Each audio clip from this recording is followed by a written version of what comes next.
வாரணாசியில் காசி தமிழ் சங்கமம் கலாச்சார விழாவின் தொடக்க விழாவைச் சுற்றியே இன்று நமது முக்கிய கதை சுழல்கிறது. அங்கு பிரதமர் நரேந்திர மோடி ஒரு அற்புதமான திருப்பத்துடன் உரை நிகழ்த்தினார். அரசாங்கத்தால் உருவாக்கப்பட்ட பாஷினி AI கருவியை பயன்படுத்தி பிரதமரின் உரை நிகழ்நேரத்தில் தமிழில் மொழிபெயர்க்கப்பட்டது. இது பல்வேறு பார்வையாளர்களுக்கு தடையற்ற அனுபவத்தை வழங்குகிறது. பிரதமர் மோடி தனது உரையில் பங்கேற்பாளர்களை அன்புடன் வரவேற்றார். அவர்கள் விருந்தினர்களை விட அதிகமானவர்கள், அவர்கள் தனது குடும்ப உறுப்பினர்கள் என்று கூறினார்.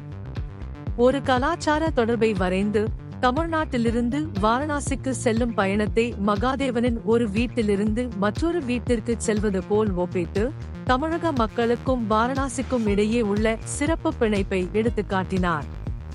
நிகழ்வின் முக்கியத்துவத்தை சேர்த்து உத்தர பிரதேச முதல்வர் யோகி ஆதித்யநாத் பிரதமர் மோடியின் தொலைநோக்கு தலைமையை ஒப்புக்கொண்டார்.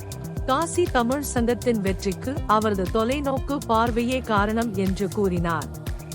இந்தியாவின் வடக்கு மற்றும் தெற்கு பகுதிகளுக்கு இடையே ஒற்றுமையை வளர்க்கும் கலாச்சார சங்கம் அல்லது சங்கமத்திற்கு இந்த திருவிழா பங்களிக்கிறது என்று அவர் குறிப்பிட்டார். காசி தமிழ் சங்கமம் டிசம்பர் 17 முதல் 31 வரை தமிழ்நாடு மற்றும் புதுச்சேரியைச் சேர்ந்த 1400 பிரமுகர்களுக்கு விருந்தளிக்க உள்ளது.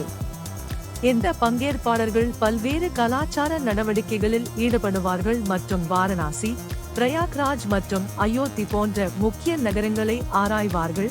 மேலும் பல்வேறு சமூகங்களுக்கிடையில் கலாச்சார பரிமாற்றம் மற்றும் ஒற்றுமையை மேம்படுத்துவார்கள். இந்த குறிப்பிடத்தக்க கலாச்சார கொண்டாட்டம் பற்றிய மேலும் புதுப்பிப்புகளுக்கு காத்திருங்கள்.